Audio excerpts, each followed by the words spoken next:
50 postos de alimentación e artesanía participan este fin de semana no Mercado Castreso de Boiro. Boiro accionará a máquina do tempo para voltar ao pasado, concretamente á época castresa. A cita terá lugar do 9 ao 11 de agosto e os asistentes poderán desfrutar dun amplo abano de actividades. Pasarrúas, actuacións ou espectáculos son só unha pequena mostra. O Mercado Castreso dará o seu pistoletazo de saída o venres día 12 ás 5 da tarde para dar paso a 3 días de festa. Na mañá do sábado e o domingo a feira cobrará vida a partir das 11.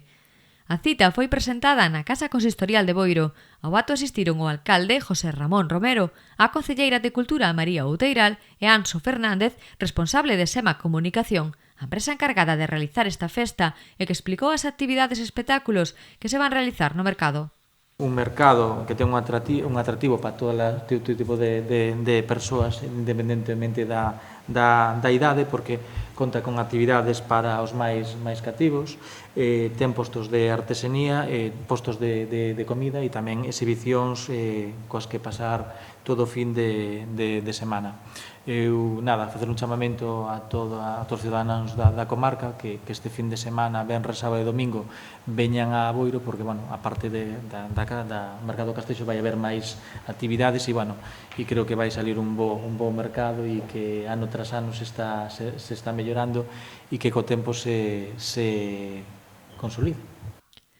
A concelleira de Cultura María Outeiral falou sobre algunhas actividades, como tamén sobre o campamento castreso que contará con obradoiros de cestería e outro de cerámica para nenos e nenas. Vamos a empezar polo campamento da Feira Castresa, que será o viernes, sábado e domingo, que contará actividades como, por exemplo, un obradoiro de cestería, un obradoiro de cerámica, que será para os nenos, teránse que anotar, con un máximo de 15 nenos aproximadamente, que se dedicará aos 3 días. O horario un é ás 8 da tarde, que será o de cestería, e o outro é ás 12 da mañán, o de cerámica. Vai haber sobre uns 50 postos ao longo de toda a rúa peonil, con tipo de produtos de comida de toda a variedade e de artesanía. Haberá tamén un pasarrúas musical para animar a xente, que será polo grupo Uppsala a cargo de Mónica Atómica. Entre as actividades cabe destacar os espectáculos de animación de rúa Mónica Atómica, con malabares, lume, espectáculos aéreos, o desfile de hordas castresas ou as bodas celtas. Tamén haberá animación musical con Uppsala. Como é un membro de Uppsala, é oriundo de Boiro, Paco é daqui, o sea que, aínda que están en Madrid, pois temos algo concreto de Boiro. Tamén nosotros nos preocupamos, e aquí algúns dos grupos son de Noia, da comarca, ou de Galicia.